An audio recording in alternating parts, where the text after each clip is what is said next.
Hello everyone, welcome back to my channel. Welcome back to my another new blog. আজকে চলে আসলাম তোমাদের মাঝখানে নতুন একটি ব্লগ নিয়ে। আজকে ছিল লক্ষ্মী পূজা এবং লক্ষ্মী পূজার দিনে আমি এই ভিডিওটি শ্যুট করছি।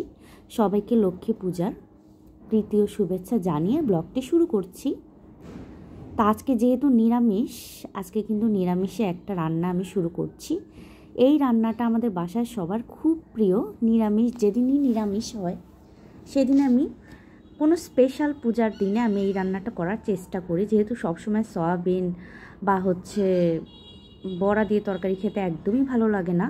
তো মাঝে মাঝে মুখের টেস্ট চেঞ্জ করার জন্য নিরামিষের এই শুক্তার রেসিপিটা আমি সবসময় করে থাকি। তো প্লিজ আশেপাশে আমার সাউন্ড ইগনোর করো, যেহেতু এখন সকালবেলা আমি ভয়েস ওভারটা দিচ্ছি, সো আশেপাশে প্রচুর সাউন্ড। তো এই যে আজকে যেহেতু নিরামিষ শুক্তা করব আমি, তো এখানে শুক্তার মধ্যে কিন্তু বিভিন্ন রকমের সবজি দিতে হয় এবং হাজারটা রকমের সবজি। এই দেখো এখানে আমি পটল ভেজে নিয়েছি, বড়া, তারপর করলা, ডাঁটা, তারপরে আলু, পেঁপে, যত সবজি দেবে শুক্তার কিন্তু তত মজা হবে।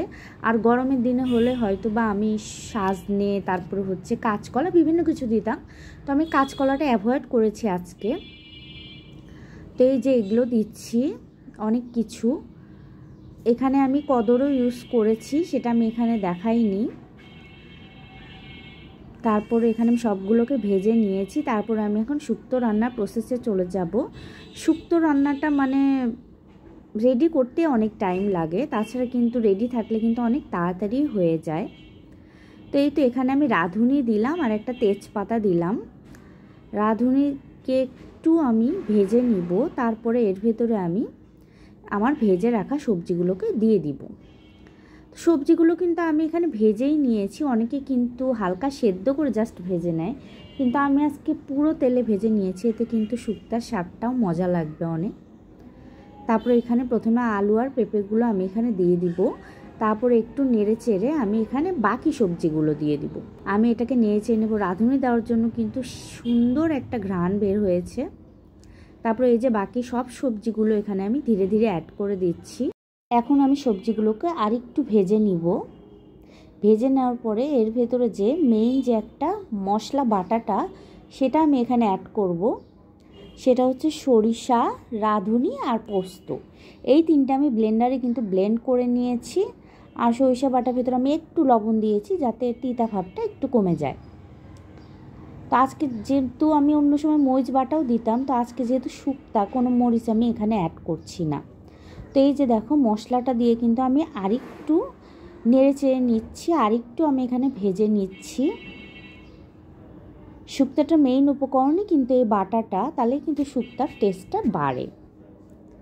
তারপরে এর যে সবচেয়ে মেইন উপকরণ, এটা তো মেইন বাটাটাই, এর ভেতর দিয়ে দিচ্ছি আমি দুধ। এটাই কিন্তু শুক্তাটার স্বাদ বহু গুণে বাড়িয়ে দেয় এবং একটা হালকা মিষ্টি মিষ্টি ভাব আসে। এই যে আমি আরেকটু নাড়াচাড়া করে এর ভেতরে আমি বড়াগুলো দিয়ে, এটা কিন্তু মটর ডালের বড়া দিয়ে আজকে আমি করেছি। এখন আমি সব বড়াগুলোকে অ্যাড করে আরেকটু ফুটে উঠলে আমি এটাকে নামিয়ে নেব। এবং নামানোর আগে কিন্তু আমি একটু চিনি দিয়ে দিব, হালকা চিনি, অল্প পরিমাণ চিনি। যদিও বা এখানে আমি মরিচ ইউজ করিনি, তারপরেও কিন্তু শুক্তার মেইন উপকরণ যেহেতু দুধ দিয়েছি, হালকা আমি চিনি দিচ্ছি, একটু মিষ্টি মিষ্টি ভাব আসবে। এই যে দেখো আমার শুক্তা কিন্তু প্রায় হয়ে গেছে। এই তো আমার শুক্তা এখন আমি নামিয়ে নিব। যেহেতু এটা ফুটে উঠেছে, আমি হালকা ঝোল রাখবো, একবারে শুকনা করব না, যেটা হালকা ঝোল না থাকলে কিন্তু একটু ভালোও লাগবে না। সবচেয়ে বড় কষ্ট কি জানো, যখনই ভয়েস ওভার দিতে যাই তখনই এরকম আশেপাশ থেকে প্রচুর সাউন্ড হয়, এবং যে জন্যে ভিডিও এডিটিং করতে আমার মনই চায় না। আমি দেখি যে যখনই আমি ভয়েস ওভার দিব তখনই এরকম হবে। প্রত্যেকটি ইউটিউবারই কিন্তু এই কষ্টগুলো ফিল করে, যারা বাসায় বসে এই ব্লগগুলো আমরা বানাই। আশেপাশে প্রচুর সাউন্ড, কি বলবো। তো কি আর করা, এর মাঝখানেই দিতে হবে। এই তো তারপরে এটা যেহেতু আজকে নিরামিষ, এটা মটর ডাল করেছি আজকে। তারপর হচ্ছে এই যে শুক্তা, আলু বরবটি ভাজি, আর ছিল আমড়ার টক, ওটা হয়তো তোলা হয়নি, আমি ভুলে গেছি। তারপরে এই যে আজকে শো স্টপার হচ্ছে শুক্তা। এই নিরামিষ শুক্তাটা তোমরা তোমাদের মুখে স্বাদ বদলের জন্য কিন্তু মাঝে মাঝে করতে পারো। আমার কিন্তু খুব প্রিয় একটা রেসিপি এবং আমাদের বাসার সবারই। তো এখন সবাই খেয়ে নেই, তারপরে হচ্ছে একদম দুপুরবেলা মানে খেয়ে দিয়ে আমি চলে যাব। আজকে হচ্ছে একটু চুল কালার করব আমি, যেহেতু বয়স হচ্ছে 34, কম কিন্তু না, তো 35ও মানে 35-এর পথে বলতে পারো। তো হচ্ছে চুল তো পেকে যাচ্ছে, তো চুল কালার করতে হবে। তো আজকে ভাবলাম যে একটু চুল কালার করি, ভেবেছিলাম পূজার আগে করব, কিন্তু ওইভাবে সময় পাইনি আমি।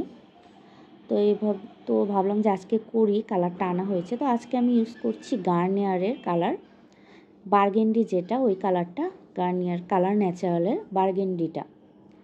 তো আজকে আমি এখন এই যে প্যাকের ভেতর কিন্তু এগুলো থাকে, একটা গ্লোভস, একটা কন্ডিশনার, আর এই যে একটা হচ্ছে লিপলেট থাকে গাইডলাইন দেওয়ার জন্য, তারপরে হচ্ছে একটা কালার, আর একটা হচ্ছে আমার মনে নেই আসলে।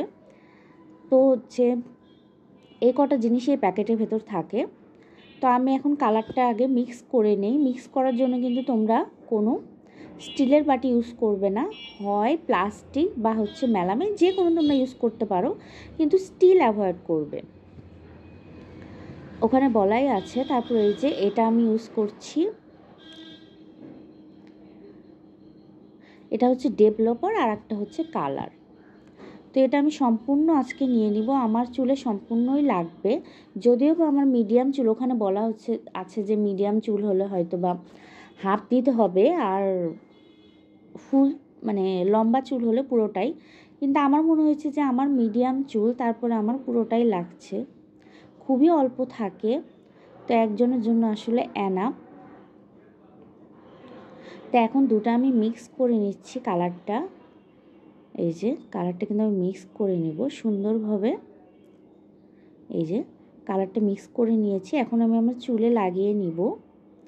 আজকে অনেক কাজ আছে, আজকে পুজোর দিন, তারপরেও মানে এমন কাজ আছে যে জন্য আসলে বসে থাকাও সম্ভব না, কাজগুলো না করলেই না।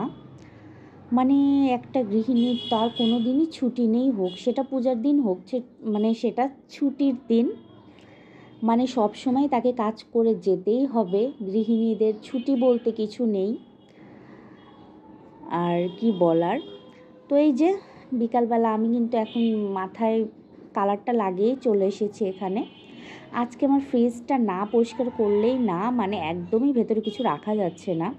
আমারটা হচ্ছে ইকোর ফ্রস্ট ফ্রিজ, নন ফ্রস্ট না, ফ্রস্ট ফ্রিজ। তো অনেক দিন থেকে পরিষ্কার করা হয় না, ওই যে আমার বোন এসেছিল তার আগে থেকেই মনে আমি করতে চেয়েছি, কিন্তু করা হয়নি কোনো এক কারণে, সেই সময় খুবই বিজি ছিলাম আমি, এই জন্যেই করা হয়নি। তো আজকে ভাবলাম যে করতেই হবে, না করলেই না। দেখো কি অবস্থা। আজকে আমি নর্মালটা করব না, নর্মালটা কিছুদিন আগেই আমি পরিষ্কার করেছি। আজকে শুধু করব আমার ডিপ সেকশনটা, যেটা না করলেই না, সেটাই করব আমি। এই যে বরফগুলো কিন্তু দেখো এরকম একটা স্প্যাচুলা দেওয়া থাকে ফ্রিজের সাথে, এটা দিয়ে কিন্তু আমি ধীরে ধীরে বরফগুলোকে এইভাবে মানে ভেঙে নিচ্ছি। আমি কিন্তু তার আগে ফ্রিজটা বন্ধ করে রেখেছিলাম হাফ ঘন্টার জন্য। দেখো কত বরফ জমা হয়েছে। তো এগুলো এখন ফেলে দিব আমি, তারপরে একটা পরিষ্কার ন্যাপকিন দিয়ে আমি এই ফ্রিজটা পরিষ্কার করে নিব, মুছে নিব। তো আমি কিন্তু একটা জল ইউজ করি সব সময়, সেখানে হচ্ছে আমি ভিনেগার দেই বা লেবুর রস দেই, আর তার সাথে আমি একটু বেকিং সোডা দিই, তারপরে সেটাতে আমি ফ্রিজের ভেতরে পরিষ্কার করি। তাহলে কিন্তু ফ্রিজের ভেতরে যে দুর্গন্ধটা ওটা কিন্তু আর থাকে না। তারপরে আমি একটা লেবুর রস দিয়েও আমি হালকাভাবে মুছে নেই। আর তোমরা কিন্তু তার সাথে ডিটারজেন্টের জলও ইউজ করতে পারো। তো আমি আজকে লেবুর রস আর ভিনেগারই দিচ্ছি, আর লেবু আমি একটা স্লাইস করে কেটে রাখবো যাতে ফ্রিজে কোনো গন্ধ না হয়।